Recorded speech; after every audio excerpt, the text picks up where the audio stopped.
Donc voilà la partie solaire thermique qui date de 2015. Il y a 8 panneaux de 26 tubes, chacun, ce qui fait à peu près dans les 20 000 watts, un peu plus.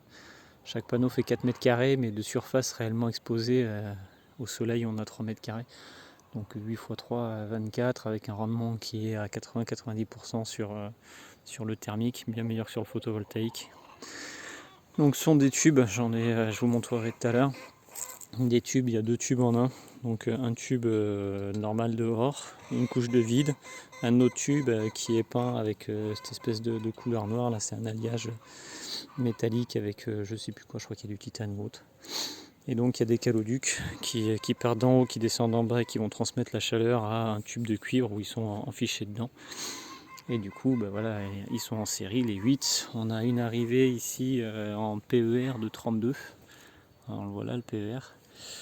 Et puis voilà, donc vu qu'il fallait passer sous terre, j'ai pris du tuyau de sang que je perce et du coup je bourre de mousse PU. Donc là j'ai dû le rouvrir parce que je viens de refaire pas mal de trucs dessus.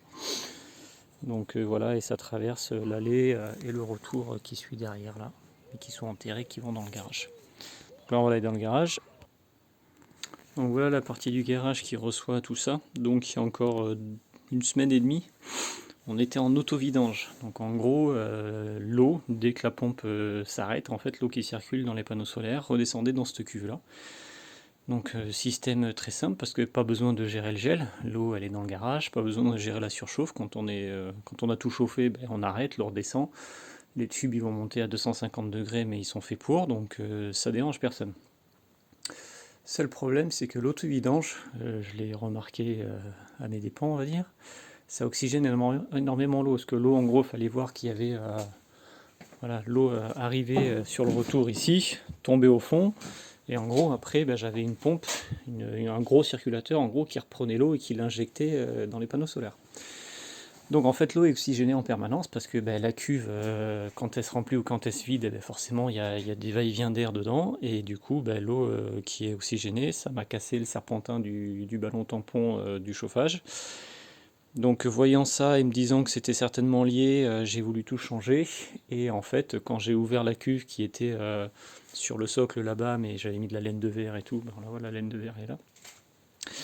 Au lieu d'avoir 100 litres d'eau dedans pour juste que la pompe puisse amorcer et faire tourner tout ça, il y avait 600 litres. En gros, le serpentin qui est dans le ballon d'eau chaude sanitaire, il est percé aussi. Donc 2 serpentins de pété en 7 ans. Enfin, il y en a un qui a dû durer 5 ans et l'autre qui a dû durer 7 ans. Donc voilà, l'auto-vidange, je pense qu'il faut oublier. Ou alors il faut changer en fait. Il ne faut pas que l'eau solaire qui s'oxygène en permanence, en gros, aille dans les serpentins, parce que sinon, enfin dans les échangeurs ou serpentins, comme vous voulez. Hein. Mais sinon, voilà, ça a tendance à bien attaquer l'acier. Et du coup, ça fait des trous. Donc à l'origine, moi j'avais des panneaux Bison de la société Atmos qui a coulé il y a quelques années. Et qui a coulé à cause de ça, je pense, que tous les ballons qu'ils vendaient, ils vendaient des ballons en ferraille et des panneaux solaires. Et tous les ballons ont fini par percer. Donc, et ils avaient fait après des cuves un peu spécifiques en plastique pour faire des ballons tampons en plastique. Et comme ça, je pense qu'ils auraient pu contrebalancer le problème de l'eau qui est trop oxygénée pour un circuit de chauffage. Mais bon, ils ont coulé et puis voilà. Donc là, ce que j'ai fait, c'est que j'ai changé. En gros, la cuve de 1000 litres, elle est remplacée par 2 bidons de 25, qu'on voit ici. Donc en gros, ce qui se passe, c'est que si jamais il gèle, si jamais il y a trop de chaleur ou autre, l'eau, elle sera dedans les ballons, là, dedans les bidons, excusez-moi. Et du coup, il faut que je puisse le mettre en pression et le fermer. Donc, ce que j'ai fait, c'est encore, on va éclairer un peu plus mal. Donc en gros, ce qui se passe, c'est que là, on a un peu moins de 50 litres d'eau dans les deux. Ça passe ici. Donc c'était lui avant qui faisait office de circulateur et qui faisait tourner le tout. Le seul problème, c'est que il faut qu'il soit assez puissant. En gros, parce que là, on est dans le garage, le terrain penche, donc il fallait qu'il monte à peu près 5-6 mètres, même plus, peut-être 10 mètres. Donc en gros, c'est un circulateur qui fait dans les 200 watts. Et donc quand il y a du soleil, il tourne 10-12 heures. Donc ça fait 2 kW qui sont prises sur les panneaux photovoltaïques. Après, le système était très simple parce que l'eau, elle part d'ici, à gauche. et elle revient là, à droite. En gros, ce qui se passait, c'est que ce tuyau, il allait directement aux échangeurs de la chaufferie, et ici, il était là.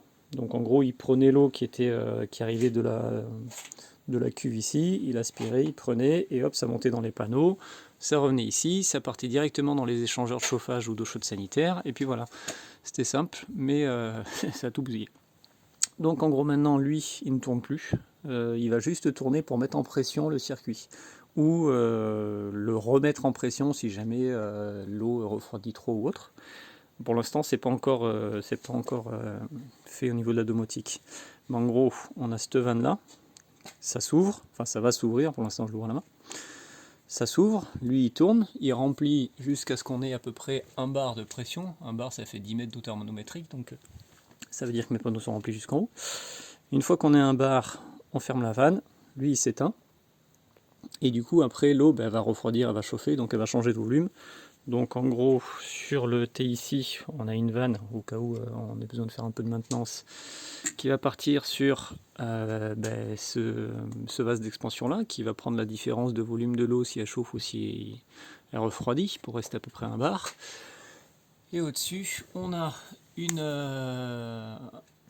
vanne de sécurité à 3 bars, donc si jamais ça venait à bouillir ou ça venait à avoir un problème, en gros elle va vider petit à petit le système et le tuyau revient dans le bidon.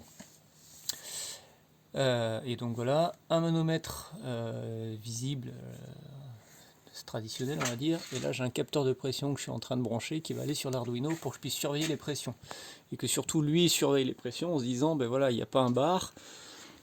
Je rallume le circulateur, j'ouvre un peu la vanne, je monte à un bar, je ferme la vanne, j'éteins le circulateur et je regarde où est-ce que j'en suis au niveau du capteur de pression. Donc ça j'ai fait le programme déjà, j'ai plus qu'à brancher tout ça. Et donc maintenant, pour éviter que l'eau maintenant qu'elle reste un peu plus dans les panneaux solaires, on va dire qu'elle est plus mélangée à l'air durant la journée. Mais bon, j'ai pas voulu prendre de risque, j'ai pris un échangeur à plaques assez grand. Il y a 40 plaques, je crois que ça fait quasiment 1,8 m² de surface d'échange. Franchement, ça marche plutôt bien. Je pense que je vais mettre des sondes de température aux 4. Donc là, c'est les panneaux solaires qui arrivent, les panneaux solaires qui sortent, l'eau chaude du chauffage qui arrive et l'eau chaude du chauffage qui sort. Enfin, l'eau qui va donner la chaleur à l'eau chaude sanitaire ou au ballon tampon. Ça marche depuis hier. Hier il faisait moche. On a quand même réussi à prendre 20 degrés sur le bas des ballons, sur le bas du ballon sanitaire qui fait 300 litres. Donc ça marche plutôt pas mal. Et du coup, j'ai dû forcément faire une boucle qui va aller chercher sur les échangeurs des ballons tampons et solaires et qui va faire passer dans l'échangeur à plaques. Donc voilà l'install, c'est un peu un hybride parce que normalement ça j'ai pas trouvé d'exemple qui fonctionne comme ça. Normalement en fait on enlève ça, on coupe ici, on remplit, on met du glycol, c'est-à-dire de l'antigel, et on laisse l'eau dans les panneaux solaires en permanence. Et puis l'été, soit vous avez une piscine, mais même avec une piscine ça va pas suffire pour éliminer 20 kW pendant 10 heures de la journée, soit vous mettez des draps sur vos panneaux solaires, quoi. Donc bon, moi je voulais faire ni l'un ni l'autre, je voulais garder le système d'auto-vidange que je trouve qu'il est bien pratique. Le glycol, j'ai pas trop envie de me faire chier à regarder tous les 2 ou 3 ans si y a toujours la bonne quantité, et voilà. Donc là quand il fera moins de 5 degrés, je dirai à la vanne de s'ouvrir, tout se videra dans le garage, terminé. Donc la conception est un peu plus compliquée, mais après le suivi pour moi je trouve est plus simple. Bon, on va aller voir côté eau chaude sanitaire et ballon tampon du coup. Donc là, on a la partie chaudière à bois gazéifaction. Ça marche très bien. Nous, on consomme pour 200 m², on consomme 150 € de bois pour le chauffage et l'eau chaude sanitaire, sachant qu'on est à plus de 300 mètres d'altitude, donc c'est pas mal. Ça, c'est mon Arduino que je viens de tout crader. Là, tout était rangé, mais bon. Je vais reprendre tous mes fils dessus et tout. Donc il y a des parties 5 volts, des parties 12 volts, 5 volts, avec tous les chemins de câbles. L'Arduino, comme vous pensez, il est juste derrière là, avec tous les câbles qui arrivent, qui partent, avec tous les relais, tous les différents relais en haut, les alim, l'Arduino. Et donc lui, il a un programme autonome, on va dire, où il peut gérer tout ce qui est partie chauffage et autres. Et pour tout le reste, c'est le JDOM qui va lui demander des infos et qui va lui envoyer des infos.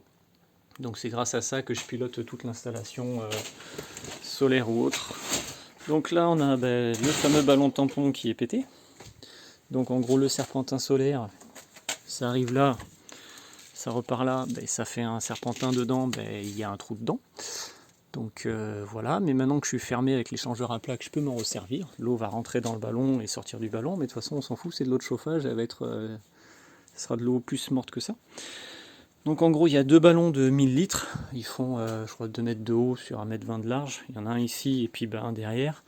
Donc je les ai mis dans un caisson de laine de verre parce qu'au final il y a une jaquette de 10 cm en mousse polyuréthane, enfin en mousse, non mousse tout court, comme on voit là, mais c'est pas assez efficace. Là-dedans ça monte à 40-50 degrés. Et du coup ici il y a tous les piquages, les reprises, les circulateurs de là, par exemple celui-là ça amène l'eau à chaude à la piscine, il y en a un au fond qui va amener l'eau chaude, on le voit là-haut, il dit 4, on le voit. Le chauffage, il y en a un qui va reprendre de l'eau chaude des ballons tampons pour faire l'eau chaude sanitaire. Et du coup là donc c'est juste le tampon, ça nous permet juste d'avoir du chauffage à l'avance. Comme ça on allume la chaudière, elle tourne 3-4 heures et on est tranquille 2 jours quand il fait très froid, 4-5 jours s'il fait pas trop froid. Et du coup ici on a... On va rien voir. Ici on a un ballon... un ballon eau chaude sanitaire de 300 litres avec 2 serpentins, mais lui c'est lui qui est percé. Donc voilà, lui il va falloir le dégager et le changer. Et voici donc le ballon tampon remplaçant, le ballon de l'eau chaude sanitaire remplaçant. Donc c'est assez simple, premier tuyau, eau chaude sanitaire qui va rentrer l'eau froide du réseau de la ville qui arrive. De ici à ici, on a un serpentin qui permet donc au solaire de chauffer toute la partie basse du ballon. Et du coup, par exemple comme hier, l'eau est arrivée à 12 degrés dedans, mais les panneaux solaires l'ont monté à 30. 30 c'est trop froid pour se doucher, hein, personne ne va vouloir se doucher à la maison avec ça. Mais déjà ça me fait 20 degrés de moins à remonter l'eau chaude. Ça c'est une boucle de recirculation si vous voulez faire circuler l'eau chaude pour avoir de l'eau chaude directement quand vous ouvrez le robinet. Et donc de là à de là, il y a un autre serpentin qu'on va brancher sur les ballons tampons pour faire de l'eau chaude avec le bois par exemple. Et ici, la sortie d'eau chaude. Donc voilà, il y a tout ça connecté, c'est le même que l'autre. Mais bon, celui-là est accessible. Voilà, donc c'est un ballon de 300 litres. Donc voilà l'installation thermique, je vous ferai une autre petite vidéo quand ça marchera tout seul avec le JDOM et tout, ça sera plus sympa. Mais voilà, pas mal de boulot, mais ça économise énormément d'électricité si on faisait l'eau chaude avec un ballon électrique ou même un ballon dynamique comme ils disent maintenant, ou avec du gaz ou autre.